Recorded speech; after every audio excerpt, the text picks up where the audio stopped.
Hello, আসসালামু আলাইকুম। সবাই কেমন আছো? আজকে তোমাদের আমি কেমিস্ট্রির নেক্সট একটা ক্লাসে নিয়ে আসছি। এটা হচ্ছে 7 নম্বর ক্লাস। এই ক্লাসটাতে হচ্ছে আমরা বলতে পারি ফাইনাল টাস্ক, কেননা হচ্ছে আমাদের যেহেতু কলেজে ভর্তি পরীক্ষায় আর মাত্র অল্প কয়েকদিন বাকি আছে। সো আমরা এই ভর্তি পরীক্ষাতে আমাদের বিগত বছরগুলোতে Notre Dame college, Holy Cross college এবং সেন্ট জোসেফ কলেজে যে ভর্তি পরীক্ষার যে কোশ্চেনগুলো আসে সেগুলো আমি সিলেক্ট করছি এবং সেইগুলো হচ্ছে আমরা এখানে জাস্ট সলভ করার চেষ্টা করি, দেখি আসলে কেমন কোশ্চেন আমাদের আসে। তো আমরা দেখি আমাদের কোশ্চেনগুলো কেমন আছে। আচ্ছা, প্রথমে একটা টপিক হচ্ছে অম্লত্ব এবং ক্ষারত্ব বলতে কি বোঝায়। অম্লত্ব এবং ক্ষারত্ব, দেখো অম্লত্ব মানে হচ্ছে অ্যাসিডিটি আর ক্ষারত্ব মানে বেস বা বেসিক ধর্ম, তাই না? তো এইটাকে আমি যদি তোমাকে এইভাবে মিন করি, দেখো আমাদের অম্লত্ব, আমরা ফার্স্টে আসি হচ্ছে অম্লত্ব। দেখো Na2O, এটার অম্লত্ব কত, ঠিক আছে? তো তুমি যদি এটা Na2O যদি তুমি এটা এই একটা HCl এর সাথে বিক্রিয়া করাও, দেখো তো HCl এর সাথে বিক্রিয়া করাও, দেখো এই কয়টা HCl এর সাথে বিক্রিয়া করে? এ হচ্ছে দুইটা HCl এর সাথে বিক্রিয়া করে। তুমি যদি বিক্রিয়াটা সমতা করো, দেখো এখানে NaCl হয় আর হচ্ছে কি হয়, এটা হচ্ছে H2O, দেখছো? তাহলে এখানে আমরা বুঝতে পারলাম যে আসলে এটা বিক্রিয়া করার পরে এরকম টাইপের একটা জিনিস তৈরি করে। আমরা যদি এটাকে সমতা করে ফেলি, দেখো সমতা করলে আমাদের এখানে থাকবে হচ্ছে 2 মোল HCl, দেন বিক্রিয়া করে NaCl আর H2 হচ্ছে। তো এটা সমতা করলে এখানে 2 থাকবে আমাদের। ওকে, এখন দেখো এটা যেহেতু একটা অ্যাসিড, তাহলে এটা অবশ্যই একটা ক্ষার হবে, ঠিক আছে? তাহলে কয়টা HCl এর সাথে বিক্রিয়া করে? এ হচ্ছে দুইটা HCl এর সাথে বিক্রিয়া করে, তার মানে এর ক্ষারকত্ব হচ্ছে আমাদের 2। এর ক্ষারকত্ব কত? 2। বুঝতে পারছি? তোমাকে দেখতে হবে যে সে আসলে কয়টা এক ক্ষারীয় অ্যাসিড এর সাথে বিক্রিয়া করছে। এক ক্ষারীয় অ্যাসিড এর সাথে বিক্রিয়া করছে, সে কয়টা এক ক্ষারীয় অ্যাসিড এর সাথে বিক্রিয়া করছে? দেখো তো দুইটা এক ক্ষারীয় অ্যাসিড, মানে HCl হচ্ছে আবার এক ক্ষারীয়। কেন এক ক্ষারীয়? কারণ সে যখন একটা ক্ষারের সাথে বিক্রিয়া করে, মনে করো HCl, তুমি যদি NaOH এর সাথে বিক্রিয়া করাও, দেখো এ হচ্ছে এক ক্ষারীয় অ্যাসিড আর এ হচ্ছে এক অম্লীয় ক্ষার। তোমাকে এটা বুঝতে হবে। মানে তুমি যদি HCl কে NaOH এর সাথে বিক্রিয়া করাও, তাহলে বিক্রিয়া করে তোমার হচ্ছে NaCl হয় আর হচ্ছে H2O হয়। তাহলে তুমি এই বিক্রিয়া থেকে বলতে পারছো যে আসলে এখানে যে এটা এক মোল এক মোলের সাথে বিক্রিয়া করে। তাহলে একটা HCl কয়টা এক অম্লীয় ক্ষারের সাথে বিক্রিয়া করে? একটা অম্লীয় ক্ষারের সাথে বিক্রিয়া করে। মানে সোজা কথা, এই কয়টা OH দেয়? একটা OH দেয়, তাহলে এটা হচ্ছে এক ক্ষারীয় এক অম্লীয় ক্ষার। আর এই কয়টা H+ দেয়? এই একটা H+ দেয়, তাহলে এটা নাম হচ্ছে এক কি ক্ষারীয় অ্যাসিড। তো তোমাকে দেখতে হবে যে একটা অক্সাইড সে কয়টা এক ক্ষারীয় অ্যাসিডের সাথে বিক্রিয়া করছে বা কয়টা এক অম্লীয় ক্ষারের সাথে বিক্রিয়া করছে। যে কয়টা এক ক্ষারীয় অ্যাসিড বা যে কয়টা এক অম্লীয় ক্ষারের সাথে বিক্রিয়া করবে, সেটাই হচ্ছে ওর ক্ষারত্ব অথবা অম্লত্ব। খুবই সহজ জিনিস, সবাই কি বুঝছেন? আমরা কোনো একটা অক্সাইডকে নিব, জাস্ট দেখবো সে কয়টা এক ক্ষারীয় অ্যাসিড বা কয়টা এক ক্ষারীয় ক্ষারের সাথে বিক্রিয়া করছে। যে কয়টা এক ক্ষারীয় অ্যাসিড বা এক ক্ষারীয় অ্যাসিড অথবা এক অম্লীয় ক্ষারের সাথে বিক্রিয়া করবে, ঠিক সেটা হচ্ছে তার অম্লত্ব অথবা ক্ষারত্ব। সবাই ক্লিয়ার? দেখো এখানে Na2, এটা সোডিয়াম অক্সাইড, এটা হচ্ছে ধাতু অক্সাইড। তোমরা সবাই জানো ধাতু অক্সাইডগুলো কি হয়? ক্ষারধর্মী হয়। তাহলে যখন সে HCl এর সাথে বিক্রিয়া করছে, সে কয়টা HCl কে নিচ্ছে? দুইটা। তাহলে আমরা বলতে পারি যে এটার ক্ষারকত্ব হচ্ছে 2। আচ্ছা, আরেকটা টেকনিক আছে, তুমি যদি এটা মনে রাখতে পারো, সেটা হচ্ছে তুমি বিক্রিয়া না করেও বলতে পারবা। সেটা হচ্ছে তুমি দেখবা যে এর মধ্যে ধাতু কি আছে, ক্ষারকের মধ্যে ধাতু কি আছে? ধাতু হচ্ছে সোডিয়াম। তাহলে তুমি যেটা করবা যে ধাতুর সংখ্যা তাকে তুমি যোজনী দিয়ে গুণ দিয়ে দিবা, ধাতু যোজনী দিয়ে গুণ দিয়ে দিবা। তাহলে তুমি কি পেয়ে যাবা? তুমি পেয়ে যাবা হচ্ছে ক্ষারকত্ব পেয়ে যাবা। ইজিকলটা হচ্ছে ক্ষারকত্ব। দেখো তো বুঝছো কিনা? খুবই সহজ, কিন্তু কঠিন না। কিন্তু আমি যদি ধাতুর সংখ্যাকে ধাতু যোজনী দিয়ে গুণ করে দিই, তাহলে আমি কি পেয়ে যাবো? ক্ষারকত্ব পেয়ে যাবো। দেখো এখানে সোডিয়াম অক্সাইড, ধাতু হচ্ছে এখানে সোডিয়াম, তাহলে সে কয়টা আছে? এখানে দুইটা আছে, ইনটু এখানে সোডিয়াম যোজনী কত? 1, গুণ করলে গুণফল পাচ্ছি আমরা 2, তার মানে তুল্য সংখ্যা হচ্ছে 2। খুবই সহজ। তুমি জাস্ট যদি এই বেসিক নিয়মটা মনে রাখতে পারো, তাহলে তুমি এখান থেকে যে কোনো জিনিসের অম্লত্ব এবং ক্ষারত্ব বের করে ফেলতে পারবা খুব সহজ নিয়মে, ঠিক আছে? আচ্ছা, এবার আমরা একটা দেখি ধাতুর অক্সাইডগুলো অম্লধর্মী কেন। কোশ্চেন হচ্ছে এইটা। দেখো অধাতুর অক্সাইডগুলো অম্লধর্মী কেন আর ধাতুর অক্সাইডগুলো হচ্ছে ক্ষারধর্মী কেন? ওকে, আমি এটা ধাতুর অক্সাইড একটু আগে লিখলাম। মনে করো আমি লিখছি কি সোডিয়াম অক্সাইড, যে Na2O, আমি এটাকে কার সাথে বিক্রিয়া করাতে পারবো? এটা কি অ্যাসিডের সাথে বিক্রিয়া করবে নাকি ক্ষারের সাথে বিক্রিয়া করবে? দেখো এ বিক্রিয়া করবে হচ্ছে একটা কি HCl এর সাথে বিক্রিয়া করবে, অ্যাসিডের সাথে বিক্রিয়া করবে, তাই না?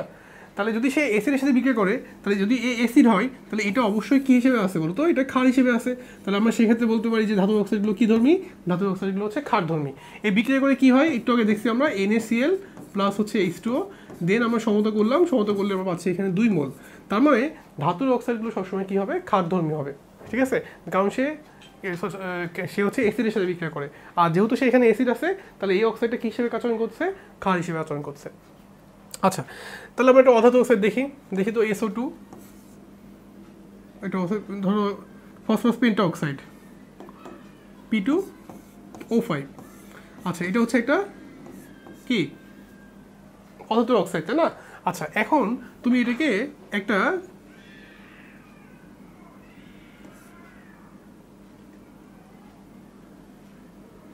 এটা কিন্তু উভধর্মী অক্সাইড, ফসফরাস পেন্টাক্সাইড উভধর্মী, এটা এসিডের সাথে বিক্রিয়া করে বা ক্ষারের সাথে বিক্রিয়া করে, ঠিক আছে। যেমন তুমি যদি এখানে এই পানি যোগ করো, তাহলে সে কী তৈরি করবে দেখো তো, সে হচ্ছে এখানে এই হচ্ছে H3PO4 তৈরি করবে। তাহলে সে কী তৈরি করলো, সে একটা অ্যাসিড তৈরি করলো না? তাহলে এই অধাতুর অক্সাইডটা সে পানির সাথে মিশে ফসফরিক অ্যাসিড তৈরি করছে, তার মানে কী ধর্মী অক্সাইড, সে হচ্ছে অ্যাসিড ধর্মী অক্সাইড। বুঝছি? তাহলে এইগুলো নিয়ে আমাদের কোশ্চেন নয়, আমরা জাস্ট বুঝতে পারলাম যে ধাতুর অক্সাইডগুলো কী ধর্মী, অধাতুর অক্সাইডগুলো কী ধর্মী। আচ্ছা, অ্যালুমিনিয়াম অক্সাইড একটা উভধর্মী অক্সাইড বলা হয় কেন? দেখো, অ্যালুমিনিয়াম অক্সাইড Al2O3, এটা হচ্ছে একটা অ্যালুমিনিয়াম অক্সাইড, এটাকে বলা হচ্ছে উভধর্মী অক্সাইড। কেন? কারণ সে অ্যাসিডের সাথেও বিক্রিয়া করবে, আবার অ্যালুমিনিয়াম অক্সাইড সে ক্ষারের সাথেও বিক্রিয়া করবে। যখন কোনো অক্সাইড অ্যাসিড এবং ক্ষার উভয়ের সাথে বিক্রিয়া করে, তাহলে সেই অক্সাইডটাকে আমরা বলি হচ্ছে কি, উভধর্মী অক্সাইড। তাহলে আমরা বুঝতে পারলাম ধাতুর অক্সাইডগুলো নর্মালি কী হয়, সে হচ্ছে তোমার হচ্ছে অ্যাসিডের সাথে বিক্রিয়া করে, তাহলে সেটা হচ্ছে ক্ষারধর্মী।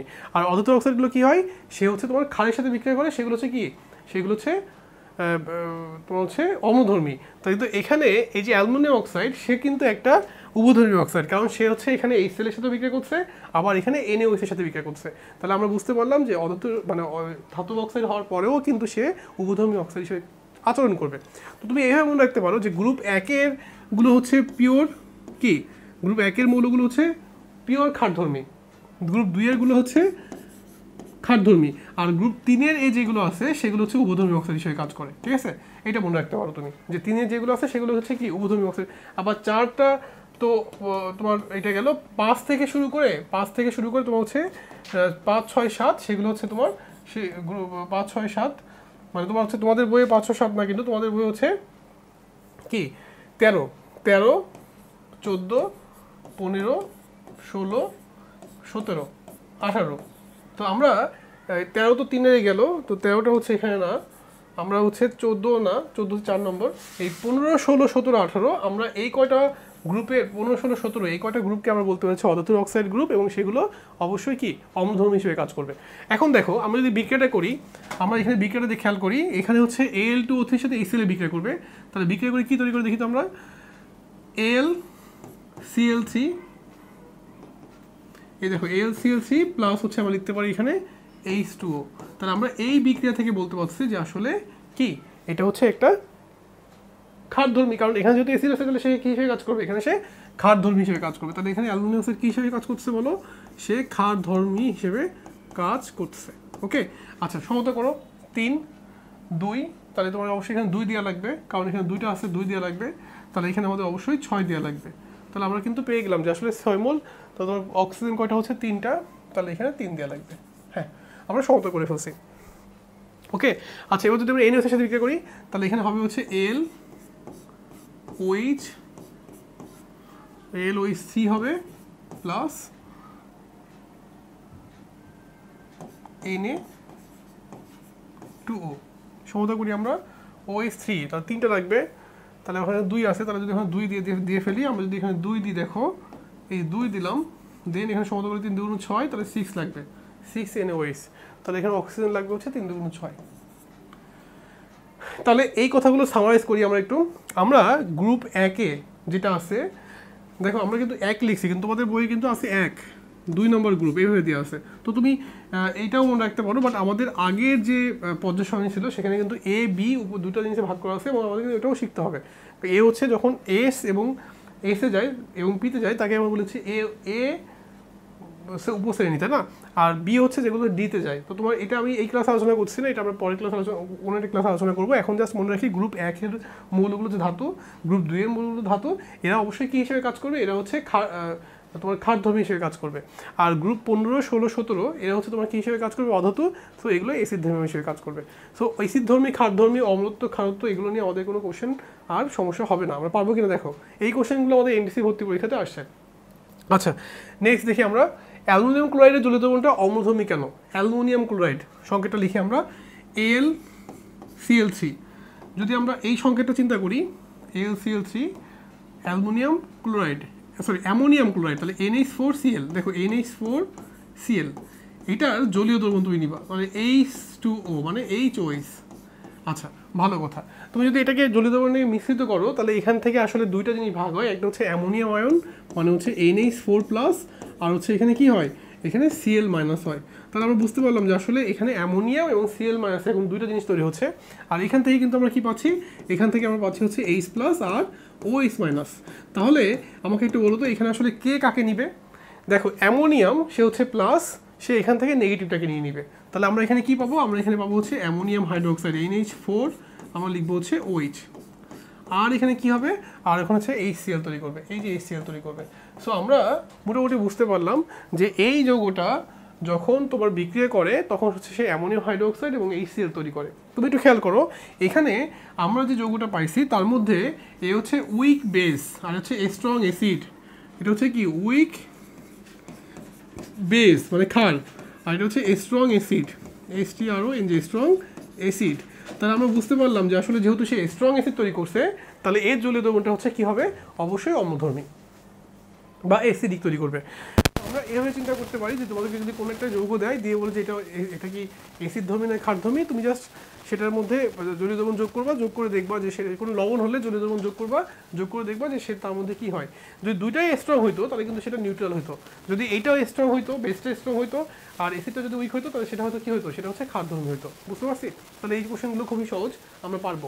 আচ্ছা, নেক্সট দেখি সোডিয়াম কার্বনেটের জলীয় দ্রবণের প্রকৃতি কেমন হবে। সোডিয়াম কার্বনেট, তাহলে সোডিয়াম কার্বনেট যদি আমরা বিক্রিয়াটা করি, সোডিয়াম কার্বনেট হচ্ছে Na2CO3 লিখলাম, তার মধ্যে আমরা কি যোগ করছি, আমরা পানি যোগ করছি, মানে HOH লিখছি। ভালো কথা। এবার আমাকে বলো সোডিয়াম এখান থেকে কাকে নিবে, সোডিয়াম নিবে হচ্ছে এখান থেকে OH কে, তাহলে এখানে সোডিয়াম হাইড্রোক্সাইড তৈরি করবে। আচ্ছা, লিখলাম আমরা সোডিয়াম হাইড্রোক্সাইড। আর এখান থেকে হচ্ছে তোমার এই যে হাইড্রোজেন কাকে নিবে, কার্বনেটকে নিবে। তাহলে আমরা কি লিখতে পারি এখানে H2CO3, তার মানে এখানে কয়টা লাগবে, আমাদের দুইটা লাগবে। সো এখানে NOH আর H2CO3 তৈরি করছে। সো আমরা এখান থেকে বলতে পারছি যে আসলে এই যৌগের মধ্যে দেখো এটা হচ্ছে একটা স্ট্রং বেস, এটা হচ্ছে কি একটা স্ট্রং বেস, শক্তিশালী ক্ষারক, এটা হচ্ছে স্ট্রং বেস। আর এটা হচ্ছে আমাদের একটা উইক অ্যাসিড। তাহলে যেহেতু উইক অ্যাসিড হয়েছে আর স্ট্রং বেস হয়েছে, তার মানে আমরা বলতে পারি যে আসলে এই সোডিয়াম কার্বনেটের জলীয় দ্রবণটা আমাদের কেমন হবে, আমাদের ক্ষারধর্মী হবে। বুঝতে পারছি? তাহলে মিশ্রণের প্রকৃতি কেমন হবে, মিশ্রণের প্রকৃতি হবে হচ্ছে ক্ষারীয়। দেখছে? তাহলে এরকম টাইপের যদি আমাদের MCQ আসে আমরা কিন্তু জাস্ট এইভাবে বিক্রিয়া করে একটু বুঝে বুঝে অ্যান্সার করার চেষ্টা করব। ওকে, আমরা নেক্সট আরেকটা কোশ্চেন দেখি। দেখো অ্যামোনিয়াম এর জলীয় দ্রবণের প্রকৃতি কেমন হবে, অ্যামোনিয়াম এর জলীয় দ্রবণের প্রকৃতি কেমন হবে, তাই না? অ্যামোনিয়ামের জলীয় দ্রবণের প্রকৃতি কেমন হবে দেখি আমরা। আমরা অ্যামোনিয়ামটা এঁকে ফেলি। দেখো অ্যামোনিয়ামের সংকেত কি, অ্যামোনিয়া। তাহলে আমরা অ্যামোনিয়া লিখে ফেললাম। এই দেখো NH3, এই যে NH3, আমরা এর জলীয় দ্রবণ নিব, মানে হচ্ছে আমরা এখানে কি নিব, HOH নিব, তাই তো? জলীয় দ্রবণ মানে তো অবশ্যই H আর OH। তোমরা তো জানো যে পানি কিন্তু আসলে H এবং OH এইভাবে ভাঙবে। তাহলে এখানে অ্যামোনিয়ার মধ্যে কিন্তু তুমি জানো যে একজোড়া লন পেয়ার থাকে। তুমি খেয়াল করো যখন অ্যামোনিয়াটা ফর্ম হয়েছে তুমি কিন্তু জানো যে এখানে কি আছে, অ্যামোনিয়ার মধ্যে একজোড়া লন পেয়ার থাকে। লন পেয়ার থাকলে সে কিন্তু কি করতে পারবে, সে এইখান থেকে H+ এর সাথে সে একটা বন্ড করতে পারবে, সেটা হচ্ছে অ্যামোনিয়াম। ঠিক আছে? তাহলে সেখানে কি প্রথমে করবে, অ্যামোনিয়াম তৈরি করবে, মানে NH4 কি তৈরি করবে বলো, প্লাস তৈরি করবে। কার সাথে, এই যে H+ এর সাথে কি বন্ড তৈরি করবে, সে হচ্ছে সন্নিবেশ সমযোজী বন্ড তৈরি করবে, তৈরি অ্যামোনিয়াম তৈরি করবে। এবার অ্যামোনিয়াম এই যে এখানে যে OH- আয়নটা আছে তার সাথে তোমার বিক্রিয়া করে তৈরি করবে হচ্ছে অ্যামোনিয়াম হাইড্রোক্সাইড। তার মানে এই যৌগটা হবে হচ্ছে অ্যামোনিয়াম হাইড্রোক্সাইড। তাহলে এটা কি অম্লীয় না ক্ষার, দেখো তো এটা যেহেতু এটা একটা ক্ষার, তার মানে এইটার জলীয় দ্রবণটা হচ্ছে আমাদের অবশ্যই কি ক্ষারধর্মী হবে, মানে এই যৌগটার জলীয় দ্রবণটা হচ্ছে কেমন হবে, ক্ষারীয় হবে। সো তুমি এভাবে লজিক অ্যাপ্লাই করে করে যে কোনো কোশ্চেন দিলে জাস্ট একটু বুঝে বুঝে বিক্রিয়া করে তুমি সলভ করলে কিন্তু অ্যান্সারটা বের করে ফেলতে পারবা। খুবই সহজ। আমরা জাস্ট এরকম টাইপের কোশ্চেনগুলো দেখলে আমরা অ্যান্সার করতে পারবো। আচ্ছা, নেক্সট কোশ্চেন আসি আমরা। সোডিয়াম ক্লোরাইডের জলীয় দ্রবণের প্রকৃতি কেমন হবে? সোডিয়াম ক্লোরাইড, ওকে, আমরা সোডিয়াম ক্লোরাইডটা একটু এঁকে ফেলি। দেখি আমরা NaCl, এই যে NaCl আমরা রাখলাম, এইটার আমরা জলীয় দ্রবণ নিই, আমরা নিয়ে হচ্ছে H আর এই যে OS নিলাম, দেখি বিক্রিয়াটা করে কি হয় বলো। Na এখান থেকে কাকে নিবে? Na এখান থেকে নিবে হচ্ছে OS কে, তাহলে আমরা Na নিলাম হচ্ছে এই যে OS কে নিলাম।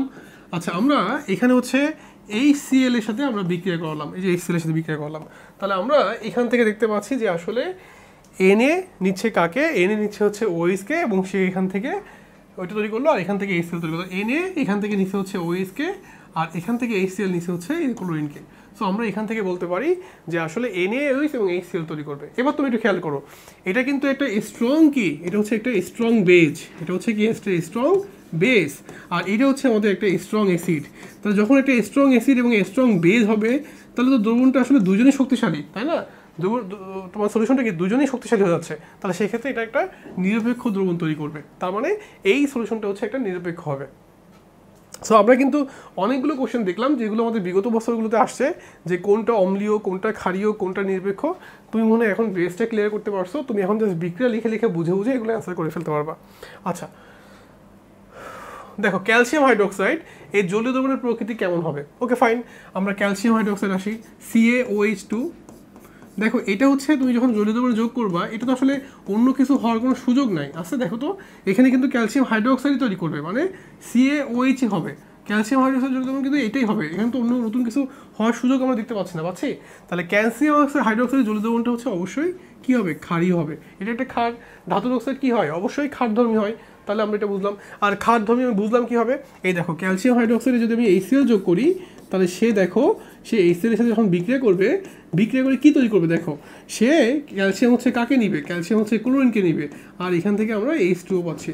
তার মানে ক্যালসিয়াম হাইড্রোক্সাইড যে দ্রবণটা হবে, তুমি যদি বিক্রিয়া করে ফেলো, তাহলে এখানে এরকম হবে, এবং এখানে 2 মোল লাগবে, সো সমতলে এরকম কিছু একটা আসবে, এবং এখানে আমরা 2H2O দিব।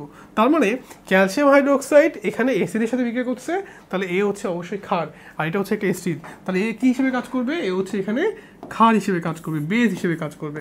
তাহলে আমরা এইটা নিয়ে আমাদের আর কোনো কোশ্চেন নাই, যে এটা হচ্ছে একটা বেস, এটা হচ্ছে একটা অ্যাসিড, তাহলে ক্যালসিয়াম হাইড্রোক্সাইডের জলীয় দ্রবণটা হচ্ছে আমাদের অবশ্যই ক্ষারধর্মী। দেখো তো সবাই বুঝছেন কিনা? খুবই সহজ, আমরা কিন্তু এভাবে চিন্তা করলে আমাদের কোশ্চেনটা কিন্তু খুব সহজে আমরা অ্যান্সার করতে কি পারবো, খুবই সহজ। সবাই এটা বুঝছে কিনা দেখেন, সবাই কিন্তু আমরা এটা বুঝতে পারছি, খুবই সহজ, ঠিক আছে? আচ্ছা নেক্সট কোশ্চেনে যাই আমরা। আয়নীকরণ শক্তি বা আয়নাইজেশন এনথালপি বা আয়নীকরণ শক্তি। আচ্ছা আয়নীকরণ শক্তি মানে কি সেটা একটু আমরা বোঝার চেষ্টা করি। তুমি হচ্ছে একটা সোডিয়াম নিবা, সোডিয়াম হচ্ছে ধাতু, সোডিয়াম নিলা, সোডিয়ামের লাস্ট সেলে কয়টা আছে বলো? সোডিয়াম যদি আমরা রাখি, সোডিয়ামের হচ্ছে 2, সোডিয়াম হচ্ছে 11 মানে কি 2, 8 আর 1, লাস্ট সেলে কয়টা আছে বলো? লাস্ট সেলে হচ্ছে একটা আছে। তাহলে সোডিয়াম যদি একটা ইলেকট্রন তুমি বের করো, তাহলে তোমাকে অবশ্যই কী করতে হবে? Na+ তৈরি করতে হবে, এবং তোমাকে এই একটা ইলেকট্রন বের করতে কিন্তু শক্তি প্রয়োগ করতে হবে, ঠিক আছে? শক্তি দেওয়া লাগবে। তাহলে তোমাকে একটা সোডিয়াম থেকে ইলেকট্রন বের করে সোডিয়াম আয়নে পরিণত করতে গেলে তোমাকে শক্তি দেওয়া লাগছে। তাহলে আমি সংখ্যাটা কীভাবে বলবো? যে 1 মোল সোডিয়াম আয়ন থেকে 1 মোল ইলেকট্রন বের করে তাকে 1 মোল সোডিয়াম আয়নে পরিণত করতে যে শক্তি লাগে, সেটার নামই হচ্ছে আয়নীকরণ শক্তি। দেখো তো বুঝছো কিনা? আমরা 1 মোল সোডিয়াম থেকে 1 মোল ইলেকট্রন বের করে তাকে আমরা 1 মোল আয়নে পরিণত করব, যতটুকু শক্তি লাগবে ওই শক্তিটার নামই হচ্ছে আমাদের কি? আয়নীকরণ শক্তি বা আয়নাইজেশন এনথালপি। এখন আমাকে বলো, এটা তো শক্তি লাগলো, একটা সামথিং মান লাগছে মনে করো, সেকেন্ড স্টেপটা খেয়াল করো। আমি যদি এখান থেকে Na+ থেকে একটা ইলেকট্রন বের করতে চাই, মনে করো আমি হচ্ছে Na+ থেকে একটা ইলেকট্রন বের করবো, এই যে Na+, সেখান থেকে আমি একটা ইলেকট্রন বের করবো, বের করে কি বানাবো? Na2+। দেখো তো এটা সম্ভব কিনা? দেখো এটা কিন্তু সম্ভব না, কারণ তুমি কিন্তু এখানে অষ্টক পূর্ণ করে রাখছিলা। যখনই তুমি Na+ কে ভেঙে এখান থেকে ইলেকট্রন বের করতে যাবা, তুমি কিন্তু আসলে অষ্টকে হাত দিবা। সো কোনো মৌল কিন্তু চাবে না তার অষ্টকটাকে ভেঙে সে হচ্ছে একটা অস্থিতিশীল অবস্থায় আসুক, যার কারণে এটা কিন্তু আসলে হিউজ শক্তি লাগবে, যার কারণে এটা কিন্তু সহজে হবে না। তুমি পারবা, অনেক বেশি শক্তি অ্যাপ্লাই করা লাগবে, ঠিক আছে? তাহলে এক্ষেত্রে আমাদের অবশ্যই প্রথম আয়নীকরণ শক্তি আছে, দ্বিতীয় আয়নীকরণ শক্তি কিন্তু আমাদের এখানে নাই। সো এটা হচ্ছে আমাদের আয়নীকরণ শক্তি। এখন আমাকে একটু বলো, আমরা মনে করো সোডিয়াম, তোমাকে নতুন একটা পেজ নিই, মনে করো আমরা হচ্ছে সোডিয়াম চিন্তা করলাম, সোডিয়াম হচ্ছে সোডিয়াম, তারপরে কি আছে বলো? তারপরে হচ্ছে পটাশিয়াম। এখন সোডিয়ামের লাস্ট সেলে তোমার শেল কয়টা এখানে, এই যে এইখানে এইটা, এই যে নিউক্লিয়াস, তারপর হচ্ছে প্রথম শেল, তারপর হচ্ছে দ্বিতীয় শেল, আমরা তৃতীয় শেল করে ফেললাম, এই যে দ্বিতীয় শেল, আর লাস্টে হচ্ছে আমাদের কি শেল, তৃতীয় শেল, মানে হচ্ছে এরকম কিছু একটা আসবে। এখন আমরা এই নিউক্লিয়াসের মধ্যে কি আছে আমাদের, প্রোটন প্লাস নিউট্রন, আর এই ইলেকট্রনটা এখানে আছে। বলো সোডিয়ামের আকার বড় নাকি পটাশিয়ামের আকার বড়? বলো আমরা কার আকার বড় বলবো বলো তো?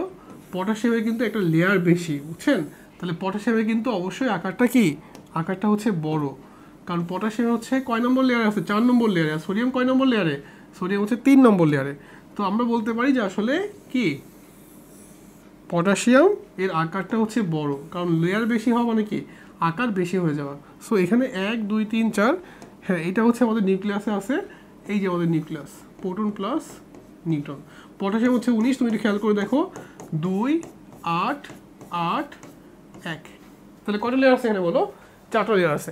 এখন এর আকার বড়, তাহলে এর এই যে লাস্ট শেলে যে ইলেকট্রনটা আছে, এই যে লাস্ট শেলে যে ইলেকট্রনটা আছে, সেই ইলেকট্রনটা কি সহজে বের করা সহজ হবে নাকি এই ইলেকট্রনটাকে বের করা সহজ হবে? আমাকে একটু বলো তো। পটাশিয়ামের লাস্ট শেলে যে ইলেকট্রনটা আছে, এই ইলেকট্রনটাকে তুমি বের করতে তোমাকে বেশি শক্তি দেওয়া লাগবে, নাকি সোডিয়ামের লাস্ট শেলে যে ইলেকট্রনটা আছে সেখান থেকে বের করতে বেশি শক্তি দেওয়া লাগবে? দেখো আকার বড় হওয়া মানে কি, সেখানে নিউক্লিয়াসের সাথে ইলেকট্রনের কি আকর্ষণ বলটা একটু কম, আর এখানে কিন্তু আকর্ষণ বলটা একটু বেশি, যার কারণে এই কিন্তু জোর করে ইলেকট্রনটাকে ধরে রাখবে। এখন তুমি যদি এখান থেকে ইলেকট্রনটাকে বের করতে যাও, তাহলে তোমাকে শক্তি বেশি দেওয়া লাগবে, আর এখানে শক্তি কম দেওয়া লাগবে।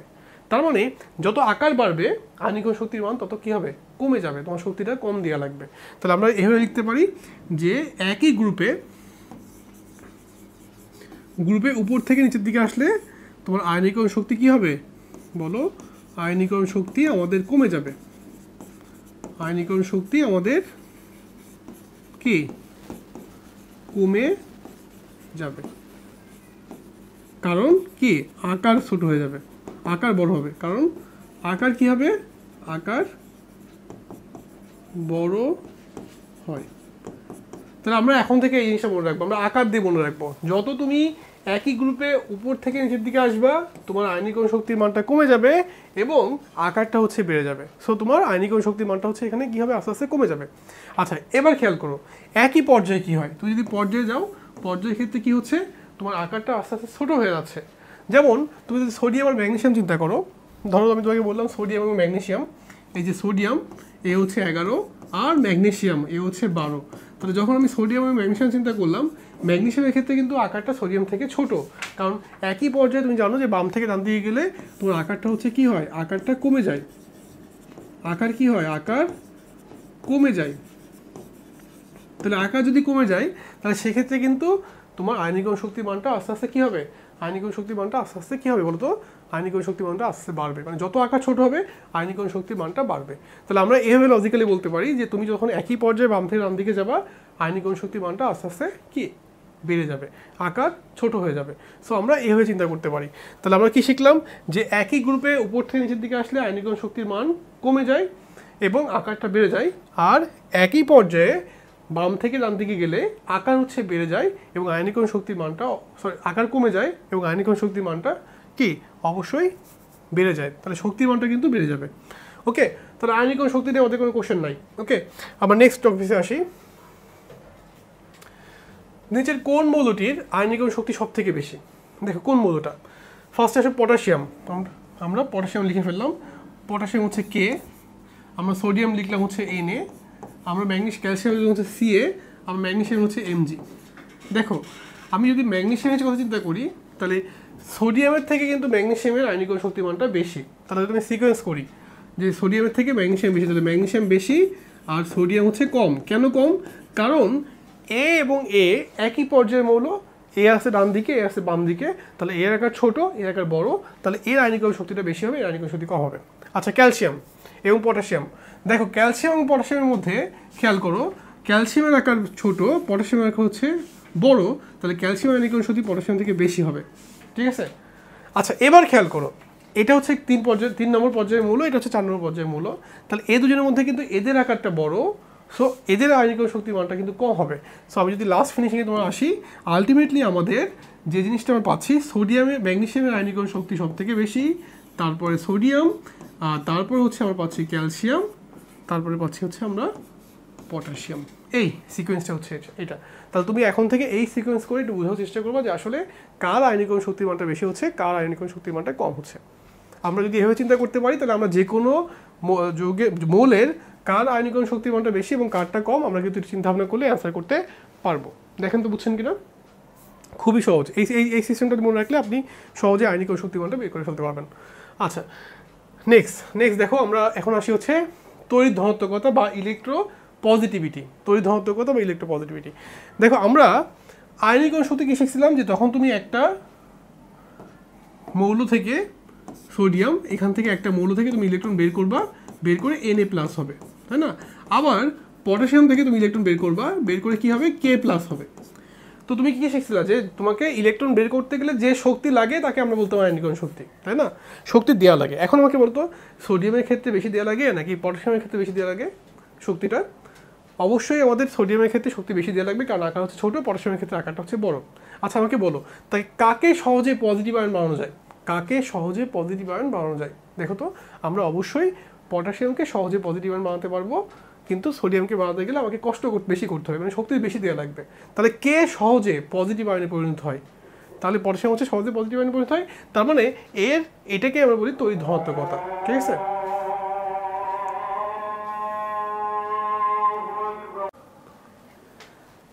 ওকে, আমরা এখানেই ছিলাম। দেখো আমরা পটাশিয়াম থেকে আমাদের সহজে আমরা পজিটিভ আয়ন করতে পারতাম, আর সোডিয়ামকে করতে গেলে আমাদের শক্তি বেশি লাগতো। তার মানে আমরা এরকম বলতে পারি যে একই গ্রুপে যখন তুমি উপর থেকে নিচের দিকে নামবা, সেক্ষেত্রে মৌলগুলো সহজে পজিটিভ আয়ন হতে পারবে, শক্তি কম দেওয়া লাগবে। তার মানে পজিটিভিটি কি বাড়বে? পজিটিভিটি কি হচ্ছে বলো? বাড়বে। পজিটিভিটির মানটা বাড়বে, পজিটিভিটি বাড়ে। আর যখন তুমি একই পর্যায়ে বাম থেকে ডান দিকে যাবা, তাহলে কী হবে? পজিটিভিটি কমবে।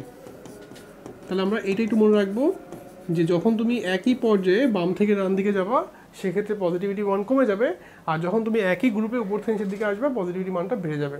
পজিটিভিটি কাকে বলে? কোনো একটি মৌল ইলেকট্রন দান করে যদি সহজে ধনাত্মক আয়ন তৈরি করে, তাহলে সেটাকে আমরা বলি হচ্ছে পজিটিভিটি বা তড়িৎ ধনাত্মকতা। সবাই ক্লিয়ার? আচ্ছা, তো এই পজিটিভিটি নিয়ে আমাদের প্রবলেম নয়, আমরা এখন থেকে বলতে পারবো যে কোনো গ্রুপে কোনো পর্যায়ে কীভাবে পজিটিভিটি চেঞ্জ হয়। আচ্ছা, নেক্সট টপিকটা দেখো। তড়িৎ ধনাত্মকতা তো আমরা শিখলামই, পজিটিভিটি। আচ্ছা, আমরা এখন নেক্সট যাই ইলেকট্রন আসক্তি বা ইলেকট্রন অ্যাফিনিটি। দেখো ধাতুগুলো কিন্তু ইলেকট্রন নেয় না, তারা হচ্ছে ইলেকট্রন দেয়, কিন্তু অধাতুগুলো কি করে? ইলেকট্রন হচ্ছে গ্রহণ করে। আমরা যদি সোডিয়াম চিন্তা করি, ক্লোরিন চিন্তা করি, ক্লোরিন হচ্ছে কি করে? একটা ইলেকট্রন নেয়, নিয়ে কি হয়? Cl- হয়। একইভাবে আমরা যদি মনে করি যে ক্লোরিন ব্রোমিন কি করে? একটা ইলেকট্রন নেয়, বা আয়োডিন চিন্তা করো, মনে করো আয়োডিন কি করে? একটা ইলেকট্রন নেয়, নিয়ে কি হয়? সে হচ্ছে I- হয়। এখন তোমরা জানো যে ক্লোরিন এবং আয়োডিনের মধ্যে ক্লোরিনের আকারটা হচ্ছে ছোট, আর আয়োডিনের আকারটা হচ্ছে বড়। তার মানে সেক্ষেত্রে কী হচ্ছে? দেখো তো, এর লাস্ট ছেড়ে যে ইলেকট্রনটা আছে তার সাথে কিন্তু নিউক্লিয়াসের বন্ডিংটা কী হয়? বেশি হয় না কম হয় বলো তো? বেশি। আর এক্ষেত্রে কিন্তু নিউক্লিয়াসের সাথে ইলেকট্রনের বন্ডিংটা হচ্ছে কি? কম। তাহলে কি এখানে ইলেকট্রন সহজে আকর্ষণ করবে নাকি এখানে ইলেকট্রন সহজে আকর্ষণ করবে? দেখো তো, যেহেতু নিউক্লিয়াস হচ্ছে ইলেকট্রনকে আকর্ষণ করে, তার মানে এখানে কিন্তু ইলেকট্রন সহজে আকর্ষণ করবে, বাট এখানে কিন্তু ইলেকট্রনের সাথে নিউক্লিয়াসের বন্ডিংটা হচ্ছে কম। তার মানে যত আকার বাড়ে ইলেকট্রন আসক্তির মানটা আস্তে আস্তে কমে যায়। যত আকার বাড়বে ইলেকট্রন আসক্তির মানটা কী হবে? আস্তে আস্তে কমে যাবে। তার মানে তুমি যদি একই গ্রুপে উপর থেকে নিচের দিকে আসো, তাহলে ইলেকট্রন অ্যাফিনিটি মানটা কমে যায়। ইলেকট্রন অ্যাফিনিটি কমে যায়। আমরা এখন থেকে বলতে পারি যে যত আমি উপর থেকে নিচের দিকে আসবো, আমার ইলেকট্রন অ্যাফিনিটি কী হবে? আমার ইলেকট্রন অ্যাফিনিটি কি বলতো? কমে যাবে। এটা একই গ্রুপে যত তুমি উপর থেকে নিচের দিকে আসবে, ইলেকট্রন অ্যাফিনিটি কমে যাবে। আর এক্ষেত্রে কিন্তু উল্টা, এক্ষেত্রে হচ্ছে ইলেকট্রন অ্যাফিনিটি কী হয় বলতো? বাড়ে। তার মানে আমরা মনে রাখবো যে একই গ্রুপে তুমি যদি উপর থেকে নিচের দিকে আসো, তোমার হচ্ছে আকারটা আস্তে আস্তে বেড়ে যায়, ইলেকট্রন অ্যাফিনিটি কমে। আবার একই পর্যায়ে বাম থেকে ডান দিকে গেলে তোমার আকারটা হচ্ছে কি? কমে যাচ্ছে, ইলেকট্রন অ্যাফিনিটি বেড়ে যাবে। সবাই ক্লিয়ার? তাহলে আমাদের এইভাবে কিন্তু আমরা বলতে পারবো যে ক্লোরিন এবং আয়োডিনের মধ্যে আয়োডিনের ইলেকট্রন আসক্তি কম এবং এক্ষেত্রে ইলেকট্রন বেশি। আচ্ছা, সংজ্ঞাটা কীরকম? যে গ্যাসীয় অবস্থায় কোনো মৌলের একটি ইলেকট্রন গ্রহণ করে যে পরিমাণ শক্তি বের হয়ে আসে, এখানে কিন্তু শক্তি দেওয়া লাগবে না, শক্তি কী হবে? বের হয়ে আসবে। ইলেকট্রন বের করতে গেলে কিন্তু শক্তি দেওয়া লাগে, আর ইলেকট্রন ঢুকলে কিন্তু শক্তি বের হয়ে আসবে। তাহলে সেটাকে আমরা বলবো হচ্ছে ইলেকট্রন আসক্তি। সবাই ক্লিয়ার? এটা একটা ভ্যালু থাকবে, ভ্যালুটা আমাদের মনে রাখার দরকার নেই, জাস্ট আমরা বেসিকটা মনে রাখতে পারলে হচ্ছে। আচ্ছা, নিচের কোন মৌলটি ইলেকট্রন আসক্তি সব থেকে কম? ভালো কথা।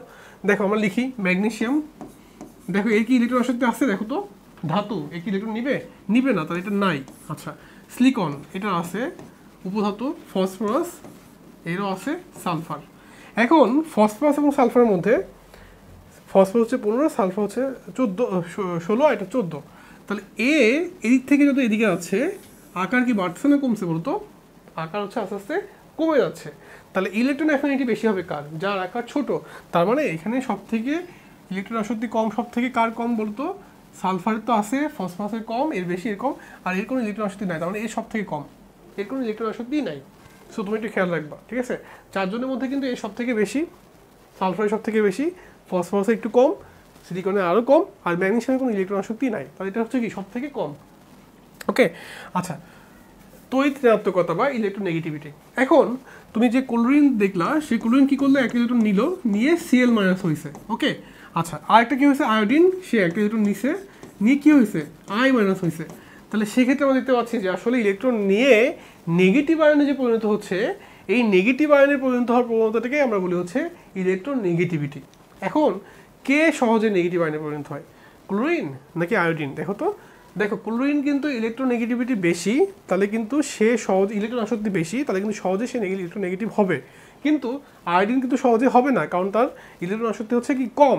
তাহলে আমরা বলতে পারি যে একই গ্রুপে যত তুমি উপর থেকে নিচের দিকে আসবা, তোমার আকারটা বাড়বে, ইলেকট্রন অ্যাফিনিটি কমে যাবে এবং ইলেকট্রোনেগেটিভিটিও কমে যাবে। সো এখানে আমরা বলতে পারি যে ইলেকট্রোনেগেটিভিটি কম, ইলেকট্রোনেগেটিভিটি কম। দেখো তো বুঝছে কিনা? ইলেকট্রোনেগেটিভিটি কমে, যত তুমি উপর থেকে দিকে আসবা ইলেকট্রোনেগেটিভিটি কী হবে? কমবে। আবার একই পর্যায়ে বাম থেকে নামতে গেলে তোমার হচ্ছে ইলেকট্রোনেগেটিভিটি কী হবে? বাড়বে। দেখছেন? তাহলে ইলেকট্রন আসক্তি এবং ইলেকট্রোনেগেটিভিটি একই জিনিস, আর হচ্ছে তোমার এই দুটো হচ্ছে একই রকমভাবে চেঞ্জ হয়। একই গ্রুপে তোমার হচ্ছে কী হয়? একই গ্রুপে এটারও কমে, আবার আমাদের এটাও কমে, এটা বাড়ে, এটা বাড়ে। শুধু চেঞ্জ হচ্ছে কোনটা? ইলেকট্রোপজিটিভিটি। দেখো তড়িৎ ধনাত্মকতা এইটা এবং এইটা দুটোর মধ্যে কিন্তু ব্যতিক্রম আছে। এর ক্ষেত্রে কিন্তু কী হচ্ছে দেখো তো, এর ক্ষেত্রে হচ্ছে আমাদের এক্ষেত্রে কিন্তু কমে যায়, আর এক্ষেত্রে কিন্তু আকার বড় হয়, ইলেকট্রন আসক্তি কমে যায়। আর এক্ষেত্রে কিন্তু তোমার হচ্ছে ইলেকট্রন আসক্তি, এই আয়নীকরণ শক্তি মানটা হচ্ছে কী হয়? আয়নীকরণ শক্তি মানটা আকার কমে যায়, কিন্তু আয়নীকরণ শক্তি মানটা কিন্তু বেড়ে যায়। ইলেকট্রোপজিটিভিটি মানটা কিন্তু এখানে উল্টা, ইলেকট্রোপজিটিভ কিন্তু উল্টা, ঠিক আছে? পজিটিভ বাড়ে, পজিটিভিটি কমে। সো আমরা মোটামুটি বুঝতে পারছি যে আসলে এই চারটা জিনিস আমাদের কিন্তু খুব ঝামেলা করে। আমরা কলেজ অ্যাডমিশন টেস্টে আমাদের এখান থেকে কোশ্চেন থাকতে পারে, তোমাকে তিন চারটা মৌল দিয়ে বলবো যে কার ইলেকট্রন আসক্তি বেশি, কার ইলেকট্রোনেগেটিভিটি বেশি, কার পজিটিভিটি বেশি, এগুলো তোমাকে বলবে। তুমি এগুলো জাস্ট বেসিকটা মনে রাখবা, তুমি পারবা। আমরা নেক্সট টপিক্সে আসি, সেটা হচ্ছে ক্লোরিনের তুলনায় ফ্লোরিনের ইলেকট্রোনেগেটিভ বেশি কেন ব্যাখ্যা করো? এটা আমরা জানি যে ফ্লোরিন কোথায় আছে বলো? ফ্লোরিন হচ্ছে এই, আর ক্লোরিন হচ্ছে এই। তাহলে ক্লোরিনের আকার হচ্ছে বড় আর ফ্লোরিনের আকার হচ্ছে ছোট। তাহলে এর ইলেকট্রোনেগেটিভিটি কী হবে? বেশি হবে না কম হবে? এটা তো সহজ কথা। ইলেকট্রোনেগেটিভিটি এখানে কিন্তু বেশি হবে, আর ক্লোরিনের কী হবে? অবশ্যই কম হবে, কারণ আকার বড়। কিন্তু এখানে একটা আরেকটা ব্যাপার আছে, সেটা তোমাদের লেভেলে নাই, সেটা হচ্ছে এখানে ইলেকট্রন ডেন্সিটি একটা ব্যাপার আছে, বুঝছেন? ইলেকট্রন ডেন্সিটি, বাট এটা এখন আমরা আলোচনা না করি। আমরা জাস্ট এখন মনে রাখি যে যেহেতু এটা আকার ছোট, তার মানে ইলেকট্রোনেগেটিভিটিটা হচ্ছে বেশি, এর আকার বড়, তাহলে ইলেকট্রোনেগেটিভিটি হচ্ছে কি কম। আচ্ছা, অক্সিজেন তো সালফার তুলনায় বেশি কেন? আমরা ব্যাখ্যা করতে পারবো। অক্সিজেনের হচ্ছে আকার, অক্সিজেন হচ্ছে 8 আর সালফার হচ্ছে কত? 16। তাহলে এটা হচ্ছে 2 আর 6, আর সালফার হচ্ছে 16, তারপরে 2 8 6। তাহলে বোঝা যাচ্ছে সালফার হচ্ছে আকারে বড়, অক্সিজেন হচ্ছে আকারে ছোট। তাহলে এখন কার ইলেকট্রোনেগেটিভ বেশি হবে বলতো? অক্সিজেন নাকি সালফার? যেহেতু অক্সিজেন আকার ছোট, তাহলে সেই ইলেকট্রনের উপরে বেশি অ্যাট্রাকশন দেখাবে, সো ইলেকট্রোনেগেটিভিটিটা কী হবে? বেশি হবে। আর সালফার ইলেকট্রোনেগেটিভিটি কী হবে? কম হবে। দেখো তো বুঝছি কিনা? আচ্ছা, নেক্সট কোশ্চেনটা দেখো। লাস্ট একটা অঙ্ক আছে আমাদের, এই অঙ্কটাকে আমরা সলভ করার চেষ্টা করি। আমরা মিথেন এবং আমরা হচ্ছে কার সাথে বিক্রিয়া করা হচ্ছে? ক্লোরিন, এর বিক্রিয়া করে আমরা কী তৈরি করছি? মিথাইল ক্লোরাইড, দেন HCl। আচ্ছা, বিক্রিয়াটা আমরা লিখে ফেলি, এই বিক্রিয়াটা আসলে কী হচ্ছে দেখি। আমরা মিথেনকে নিলাম, মিথেন হচ্ছে কি বলো? CH4, এই CH4 মিথেন। আমরা এর সাথে কার বিক্রিয়া করাচ্ছি? আমরা হচ্ছে এই ক্লোরিনের বিক্রিয়া করাবো, ক্লোরিনের মানে Cl2 বিক্রিয়া করাবো। ফাইন, দেখি বিক্রিয়াটা করে কী হয়। এই যে মিথেন হচ্ছে এই হাইড্রোজেন হাইড্রোজেন হাইড্রোজেন আর হাইড্রোজেন। আচ্ছা ভালো কথা, তুমি ক্লোরিনে বিক্রিয়া করলা। বিক্রিয়া ক্লোরিনটা আসলে এখানে এরকম না, ক্লোরিনটা কিন্তু Cl2 আকারে আছে। সো আমি এটা বলতে যে এটা আসলে Cl বন্ড Cl এরকম আকারে আছে। এখন এই ক্লোরিন ক্লোরিন যে বন্ডটা, এখান থেকে ক্লোরিন আসলে এসে কোন জায়গা থেকে তোমার বিক্রিয়াটা করবে, দেখো সে আসলে আসবে হচ্ছে এই জায়গাটা বিক্রিয়া করবে, এই সি বন্ড এইচ এখানে ভেঙে সে কী তৈরি করবে দেখি আমরা। দেখো C bond H bond H bond H, ঠিক আছে, আর এখানে হচ্ছে প্লাস, এখানে কিন্তু তোমার ঠিক নাই। তার মানে বিক্রিয়াটা আসলে হবে কোন জায়গায়, বিক্রিয়াটা হবে হচ্ছে এইখানে Cl তৈরি করবে আর একটাই বের হয়ে এখানে HCl তৈরি করবে। তাহলে আমরা বুঝতে পারলাম যে যখন বিক্রিয়াটা হবে, বিক্রিয়াটা হওয়ার নিয়ম হচ্ছে যে সে ক্লোরিনটা এসে এখানে হিট করবে, করে এখান থেকে হাইড্রোজেনকে সরাই ফেলবে, সরাই এখানে বিক্রিয়া করে সে এটা তৈরি করে ফেলবে। তাহলে রাসায়নিক বিক্রিয়া এটা হচ্ছে বিক্রিয়ক, এটা হচ্ছে কি উৎপাদ। তাহলে বিক্রিয়কে কি হয়, বন্ধন ভাঙে, আর উৎপাদে কি হয়, বন্ধন তৈরি হয়। বন্ধন ভাঙতে গেলে তোমার শক্তি দেওয়া লাগে, আর বন্ধন তৈরি হলে শক্তি বের হয়ে আসে। এটা মনে রাখবা যে রাসায়নিক বিক্রিয়ায় বিক্রিয়কে বন্ধন ভাঙে, মানে এখানে শক্তি কি দেওয়া লাগে, আর এই জায়গাটা হচ্ছে শক্তি বের হয়ে আসে। তাহলে আমি যদি এভাবে চিন্তা করি যে আমার শক্তি কতটুকু দেওয়া লাগে, দেখি আমরা, আমাকে ভাঙতে হচ্ছে সি বন্ড এইচ, এটা ভাঙতে হচ্ছে, আর ভাঙতে হচ্ছে Cl বন্ড Cl। তাহলে এই দুটো বন্ডের শক্তি আমরা হিসাব করে ফেলি।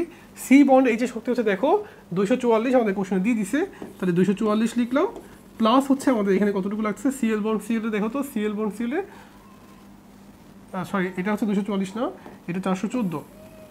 সি বন্ড এইচ ভাঙতে কতটুকু লাগছে আমাদের বলো, 414, আর এই Cl বন্ড ভাঙতে আমাদের লাগছে হচ্ছে 244। তাহলে মোট কতটুকু লাগছে আমাদের দেখো তো, আমরা যদি ক্যালকুলেশন করে ফেলি, আমাদের মোট লাগছে এখানে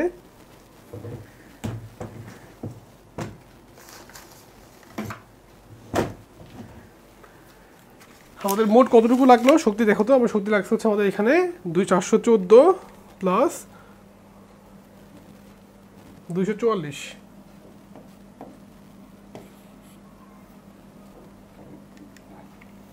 658 কিলোজুল পার মোল। আমাদের এতটুকু শক্তি কি লাগছে, আমাদের এতটুকু শক্তি দেয়া লাগছে, এতটুকু শক্তি কি লাগছে দেয়া লাগছে, কিন্তু মানে তুমি এতটুকু শক্তি দিয়ে কিন্তু এই বন্টনটাকে ভাঙছো, মানে এটা হচ্ছে প্রদত্ত শক্তি বা প্রদানকৃত শক্তি,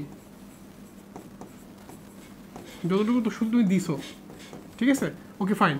এবার দেখো উৎপাদে কি হচ্ছে, উৎপাদে কিন্তু দুইটা বন্ড ভাঙছে, একটা হচ্ছে CCl বন্ড আর একটা হচ্ছে HCl বন্ড। আমরা যদি CCl বন্ড চিন্তা করি, আমাদের এখানে ভাঙছে কয়টা বন্ড, ভাঙছে দুইটা, একটা হচ্ছে CCl বন্ড আর একটা হচ্ছে HCl বন্ড। এই দুটো বন্ড কিন্তু এখানে ভেঙে আছে।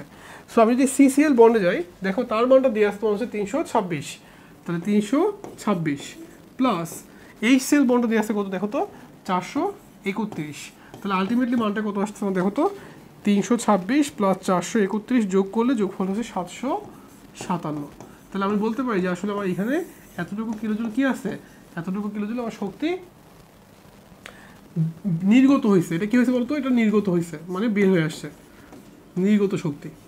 তাহলে তোমরা এই জিনিসটা বুঝছো কিনা দেখো, খুবই সহজ। আমরা রাসায়নিক বিক্রিয়ায় শক্তি দেওয়া লাগে বিক্রিয়কে, আর উৎপাদে শক্তি বের হয়ে আসে। তাহলে এতটুকু দেওয়া লাগছে, তুমি এতটুকু ইনভেস্ট করছো, আর তোমাকে আউটপুট দিচ্ছে 757। বেশি কোনটা, তোমাকে দিচ্ছে, সে বেশি দিচ্ছে নাকি তুমি তাকে বেশি দিছো, তোমাকে সে বেশি দিচ্ছে। তাহলে আমাদের এখানে তাপ তৈরি হয়েছে, এই বিক্রিয়ার তাপটা কী হয়েছে বলতো তৈরি হয়েছে, এবং সেটা হচ্ছে 658 মাইনাস 757। দেখো তোমার এতটুকু কিন্তু শক্তি বের হয়ে আসছে, কারণ তোমাকে সে বেশি দিচ্ছে। তাহলে 658 মাইনাস 757, আচ্ছা তাহলে মাইনাস 99 কিলোজুল। দেখো তোমরা এইটুকু আমরা বুঝছি কিনা, আমরা ম্যাথটা করে আমরা দেখলাম যে সেটা হচ্ছে একটা এক্সোথার্মিক বা তাপ উৎপাদী বিক্রিয়া। সে এখানে তোমাকে এতটুকু তাপ কি করছে বের করে দিচ্ছে, তাহলে এটা এক্সোথার্মিক বা কি তাপ উৎপাদী বিক্রিয়া। এখন আমাকে বলো এই তাপ উৎপাদী বিক্রিয়ায় তোমাকে তাপমাত্রা, চাপ এবং ঘনমাত্রার যে প্রভাব, এই তিনটা জিনিস তোমাকে এখন ব্যাখ্যা করতে হবে। মানে কোন নীতি আমরা শিখছি মনে আছে, লাশ শীতল নীতি। এই নীতি অনুযায়ী আমাকে এখন ব্যাখ্যা করতে হবে যে আসলে এই বিক্রিয়ায় তাপমাত্রা, চাপ এবং ঘনমাত্রার কি কি প্রভাব আছে। ওকে, তো আমরা একটু দেখি যে কী কী প্রভাব থাকতে পারে আমাদের।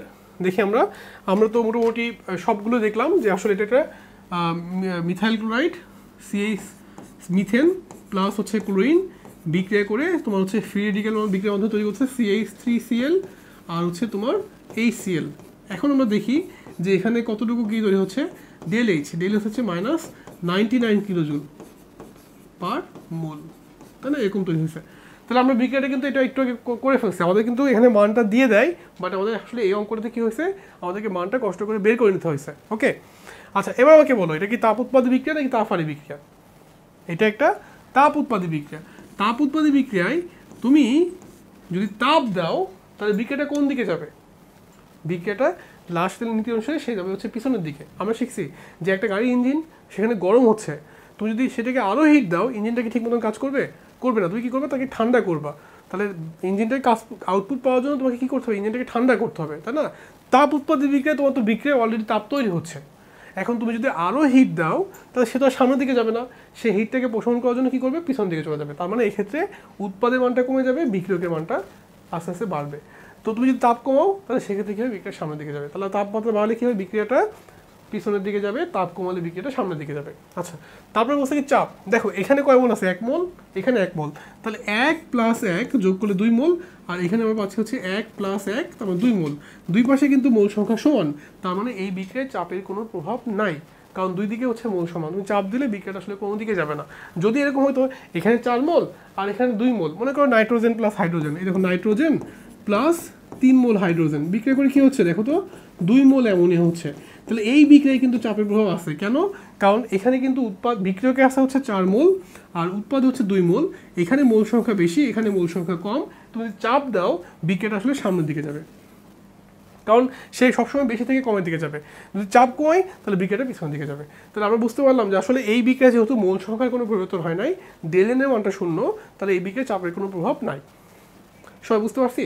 আচ্ছা, নেক্সট একটা দেখি কোশ্চেন আমরা, ঘনমাত্রা। ঘনমাত্রাটা হচ্ছে তুমি যদি এই দিকের ঘনমাত্রা বাড়াও তাহলে বিক্রিয়া এর সামনের দিকে যাবে, যদি তুমি উৎপাদের ঘনমাত্রা বাড়াও তাহলে বিক্রিয়া পিছনের দিকে যাবে, মানে বিক্রিয়কের দিকে যাবে। খুবই সহজ হিসাব। তাহলে আমরা এই বিক্রিয়াটার ক্ষেত্রে তাপমাত্রা, চাপ এবং ঘনমাত্রা যে কী প্রভাব আছে আমরা কিন্তু ব্যাখ্যা করে ফেললাম। খুবই সহজ, খুবই সিম্পল জিনিস। তোমাকে যে কোনো বিক্রিয়া দিলে তুমি এখানে ব্যাখ্যা করে ফেলতে পারবা। আচ্ছা, মোটামুটি আমরা আমাদের যেটা করতে হয়েছে এই অঙ্কটাতে আমাদের কষ্ট করে কিন্তু আগে ফার্স্টে ডেলের মানটা বের করতে হয়েছে, দেন আমাদের এখান থেকে তাপমাত্রা, চাপ এবং ঘনমাত্রার প্রভাব ব্যাখ্যা করতে হয়েছে। কিন্তু তোমাকে হয়তো এরকম না দিয়ে তোমাকে খুব সহজ করে দিতে পারে।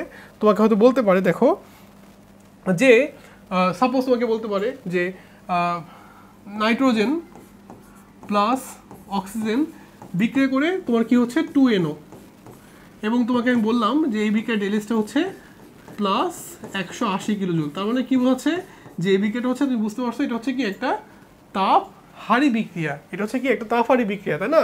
প্লাস মানে কি এই বিক্রিয়াটা হচ্ছে কি একটা তাপ হারি বিক্রিয়া। তাপ হারি বিক্রিয়া হলে তুমি যদি বিক্রিয়ার তাপ দাও বিক্রিয়াটা কিন্তু সামনের দিকে যাবে। কোন দিকে যাবে বলো তো? বিক্রিয়া যাবে হচ্ছে সামনের দিকে, কারণ তাপ হারি বিক্রিয়ায় তার তাপ দরকার, তার বিক্রিয়াটা করার জন্য কী দরকার, তাপ দরকার। তাহলে বিক্রিয়াটা কোন দিকে যাবে, বিক্রিয়াটা সামনের দিকে যাবে। আর এটা যদি তাপ কমায় দাও তাহলে বিক্রিয়াটা পিছনের দিকে যাবে। ঠিক আছে, খুব সহজ হিসাব। আচ্ছা, এবার চাপে আসি। এখানে কয় মোল আছে, এটা 1 মোল, এটা 1 মোল, তাহলে কি 2 মোল আছে। তুমি চাপ দাও, এখানেও কয় মোল আছে, 2 মোল আছে, তাহলে আসলে বিক্রিয়াটা কোনো দিকে যাবে না। তার মানে এই বিক্রিয়ায় চাপের কোনো প্রভাব নাই, কারণ মোল সংখ্যার কোনো চেঞ্জ নাই। আর ঘনমাত্রা হচ্ছে তুমি যদি এখানে ঘনমাত্রা বাড়াও তাহলে সেক্ষেত্রে সে উৎপাদে যাবে, আর যদি উৎপাদে বাড়াও তাহলে সে বিক্রিয়কে আসবে। সবাই বুঝছি? তাহলে আমরা মোটামুটি কিন্তু আজকের ক্লাসটাতে যেটা করলাম, আমরা কতগুলো কোশ্চেন সলভ করলাম, যে এটা হচ্ছে আমাদের ফাইনাল টাচ। মানে আমরা যেহেতু আমাদের কলেজ পরীক্ষার সামনে, আমরা জাস্ট হচ্ছে ভর্তি পরীক্ষার সামনে আমরা জাস্ট কতগুলো ফাইনাল কোশ্চেন দেখলাম। সো আমি তোমাদেরকে আরও 2-3টে ক্লাস দিব। জাস্ট এই ক্লাসগুলো তোমরা করলে তোমাদের কলেজের পরীক্ষাতে যতগুলো কেমিস্ট্রি কোশ্চেন আসছে সেগুলো আমি তোমাদের সলভ করে দেওয়ার চেষ্টা করছি। তো তোমরা অবশ্যই এই প্লেলিস্টটা যেটা আমাদের inshina.com আছে সেখানে যেয়ে তোমরা এটা কি সলভ দেখে ফেলবা। তো আমি তোমাদেরকে একটু প্রসেসটা দেখাই দিই যে আসলে কীভাবে আমরা ভিডিওগুলো দেখব।